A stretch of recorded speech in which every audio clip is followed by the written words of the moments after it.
नमस्कार, आप देख रहे हैं 4 PM। मैं हूं आपके साथ सिमरन। आगामी लोकसभा चुनाव को देखते हुए सभी राजनीतिक दल एक्टिव मोड में नजर आ रहे हैं। लगातार चुनावी जनसभाएं की जा रही हैं। जनता के बीच नेता पहुंचकर तरह तरह की गारंटियां दे रहे हैं। इस बार के चुनाव में सभी राजनीतिक दल ज्यादा से ज्यादा सीटें जीतने की फिराक में हैं। ऐसे में कई सीटों को लेकर चर्चाएं भी जोरों पर हैं। वहीं अब कांग्रेस, भाजपा समेत अन्य राजनीतिक दल भी जनसभाएं करके लोगों को संबोधित कर रहे हैं। ऐसा ही एक जनसभा के दौरान अपनी ही पार्टी के नेता से अनबन की खबरें सामने आई हैं। दरअसल प्रदेश के मुख्यमंत्री भजनलाल शर्मा उदयपुर पहुंचे और भाजपा कार्यकर्ताओं में जीत का मंत्र फूंका गया। यहां भुमाड़ा स्थित ओपेरा गार्डन में उदयपुर, बांसवाड़ा, डंगरपुर और चित्तौड़गढ़ लोकसभा क्षेत्र के भाजपा कार्यकर्ताओं से लेकर के पदाधिकारियों का क्लस्टर सम्मेलन आयोजित किया हुआ था। बता दें कि लोकसभा चुनाव की तैयारियों को लेकर सीएम भजनलाल शर्मा की मौजूदगी में बैठक रखी गई थी। इसमें भाग लेने के लिए उदयपुर, बांसवाड़ा, डंगरपुर और चित्तौड़गढ़ लोकसभा क्षेत्र के पार्टी पदाधिकारियों एवं कार्यकर्ताओं को आमंत्रित किया गया था। तय कार्यक्रम से लगभग आधे घंटे की देरी से मुख्यमंत्री भजनलाल विशेष विमान के जरिए जोधपुर से उदयपुर पहुंचे थे।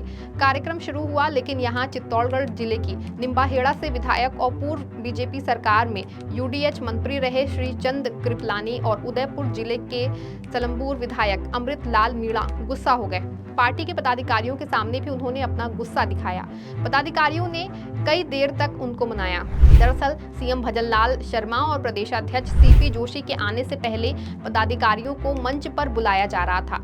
श्री चंद्र कृपलानी और अमृत लाल मीणा मंच पर चढ़े, लेकिन उनके नाम की कुर्सी नहीं दिखी। वो गुस्सा हुए और नीचे आकर कार्यकर्ताओं के बीच लगी कुर्सी पर जाकर बैठ गए। जैसे ही पदाधिकारियों को इस बात का पता चला तो उदयपुर जिलाध्यक्ष रविंद्र श्रीमाली और बीजेपी वरिष्ठ नेता प्रमोद सामर उनके पास गए तो उन्होंने कार्यकर्ताओं के बीच ही बैठे रहने की बात कही।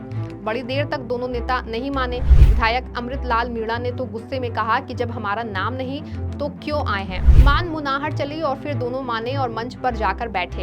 हालांकि ऐसा नहीं है कि ये प्रचार प्रसार यहीं तक सीमित है, बल्कि भाजपा इस बार का चुनाव साधने में लगी हुई है। वहीं कुछ सीटें हैं जिनकी चर्चा भी जोरों पर है।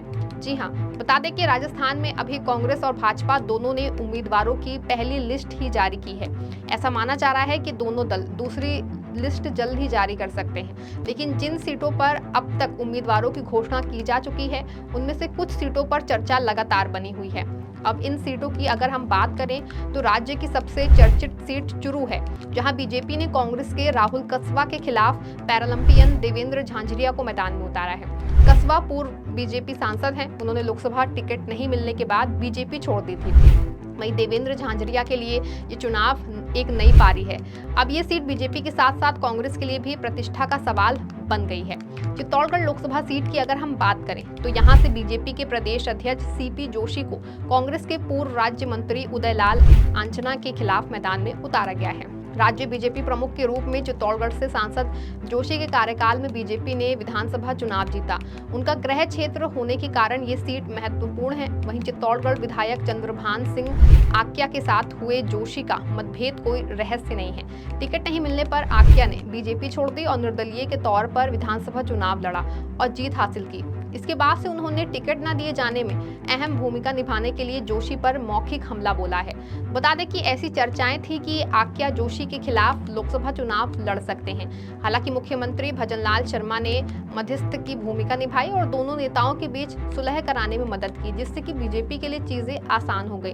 कांग्रेस ने जोशी का मुकाबला करने के लिए गहलोत सरकार में कैबिनेट मंत्री रहे उदयलाल आंजना पर दावा लगाया है। अंजना भी इस क्षेत्र से सांसद रह चुके हैं और पूर्व कांग्रेस सांसद और बीजेपी सांसद के बीच की लड़ाई है। अलवर लोकसभा सीट पर भी काफी दिलचस्प लड़ाई देखने को मिल सकती है। यहाँ बीजेपी ने ललित यादव के खिलाफ केंद्रीय मंत्री भूपेंद्र यादव को मैदान में उतारा है। भूपेंद्र यादव 2 बार राज्यसभा सांसद रह चुके हैं, लेकिन पहली बार लोकसभा चुनाव लड़ रहे हैं।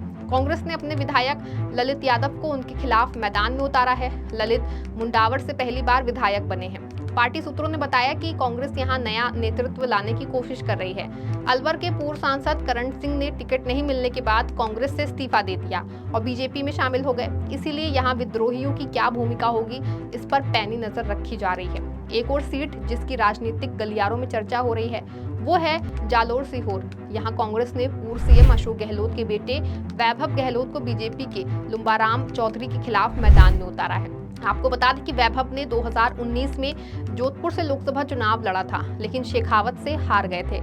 अब उन्हें जालौर सिहोरी से मैदान में उतारा गया है और इसीलिए ये सीट अशोक गहलोत के लिए भी प्रतिष्ठा का विषय बन गई है।